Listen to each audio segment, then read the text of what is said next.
Meredydd Hardie, aka Hardie Girl, is one of the most respected sneakerheads in the country. She also loves the game of basketball, especially the WNBA. So we're gonna pop over to her place, check out her collection, and talk some ball.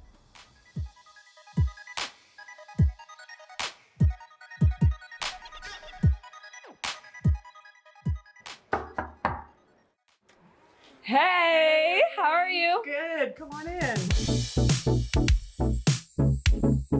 All right, so first of all, beautiful space you have here. Thanks for welcoming me into your home. No problem, thank you. Okay, so I know hiding behind all of these beautiful cabinets is something I've been hearing a lot about. You have a reputation to be quite the sneakerhead. I want to dive into that, but before we do, I have to ask you, how did you get into sneakers?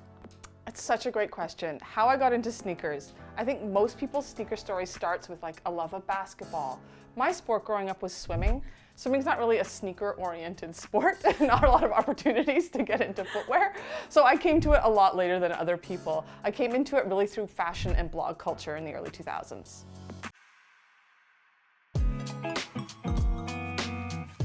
So fashion, blog culture, but what was the sneaker that kind of set it off? Oh, it's such an embarrassing story to talk about the sneaker that set it off because they're really, really, really not cool now, but I promise you they were cool then. So the sneaker that really set it off for me is a Roshe, a super fashionable shoe at the time. I literally don't wear them much anymore, but this is the one. It's the Roshe Metric. I saw it in a blog post and I thought, like, I love it. I gotta have it. And of course, the shoe that I had to have was hard to get, out of stock, and I had to go on a real hunt for it. So that really gave me a taste for collecting. Oh my gosh, well, okay, I love the look of it, obviously, but like, it's definitely not the first shoe that a lot of people say. So I feel like I should ask you, just to do some justice, what is your favorite shoe that got you? Okay, so that's a better question, because I went from Roshes into Air Max and lots of like classic sneakers. So my favorite shoe is an Air Max 1, and anybody who knows me is not gonna be surprised to hear that. It's the re-released Air Max 1 Atmos Elephant. The only shoe that I have two of in my whole collection. Oh my God. Which tells you how special it is to me. I like everything about it. Particularly that it's actually really easy to wear. It's not, I mean, it's a little loud, but it's not too loud. It's just, to me, a perfect shoe. No, and like, I do wanna like look at all the shoes you can, I could literally stand here all day, like, admiring your collection, because I'm pretty sure it's just as valuable as my college tuition. But, are you ready to talk some ball? Yeah, let's do it. All right. We have seen the growth of the WNBA. Like, what has been your thoughts in seeing the WNBA transition and become more of a dominant league outside of the actual game itself, but the presence? I think one of the main reasons the WNBA is actually like gaining steam, gaining space in culture is down to the players. I think the players have huge voices. I think they're not afraid to use them on all kinds of topics, on social justice issues, on racial justice issues, but also in fashion. All kinds of things they're talking about, especially on Twitter. They're some of the most fun follows you can find on Twitter. And I just think they have such great personalities and it shines through and it really helps you grow the game. Because people don't fall in love necessarily with the games, they fall in love with players. And the WNBA has just the most fun players to fall in love with. Rumor has it that the WNBA is looking to expand. You know, Kathy Engel has even come out and said so herself.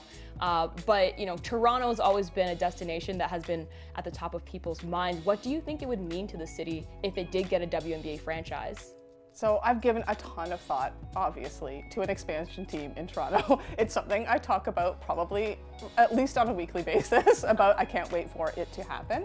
In the US, the fan bases are really built out of college sports. We do not have a college sports pipeline to professional basketball in Toronto. So how are we going to build a fan base for people who don't have that players that they can follow through? I think it would be big to attach it to the Raptors in some way. It's not the same as in other cities where they can be more independent. I think that would bring a lot of fan base in. The draft with Paige Beckers would probably be really helpful because she already has a ton of attention attached to her. I think that would help grow the fan base as well. I think that picking the right name would also do a lot of work for us. We've seen a lot of really great jerseys in the past year. I think having a killer jersey to start would also grow the fan base. If you see it, you can be it. It's something that I know the WNBA players hold close to their hearts. Remember when the Raptors came to Toronto, what has it done for Canadian basketball, Canadian men's basketball? What would a women's team do for Canadian women's basketball, which is already ranked extremely high in the world? What would it do if we had a professional team that girls could go and see? I think it would be amazing for basketball in this country. Absolutely. Off the top of your head, out of curiosity, what name would you call this franchise? So another thing I've given a lot of thought to is what to name the franchise. And I have a name, and I picked it for 2 reasons. Number 1, I think it will make people mad, which is good because it gets attention and also it's funny. And secondly, it ties to a college fan base. And that name has a lot of heritage in Toronto, and that is the Toronto Huskies. Yes. You know, UConn has a ton of crazy women's basketball fans. They're also called the Huskies, right? Like, it creates a connection immediately. Plus, it just is a historical Toronto name. It's meant for basketball, and I think it's the best name. With a streamlined UConn players just the entire time. Oh, Husky? Oh, come over to the Huskies. Exactly. Let's get a pipeline. Worked out amazing. Hey, thank you so much for having me and the SWISH team in your lovely home and showing off your collection. I really appreciate your time. It was great to have you. Thanks.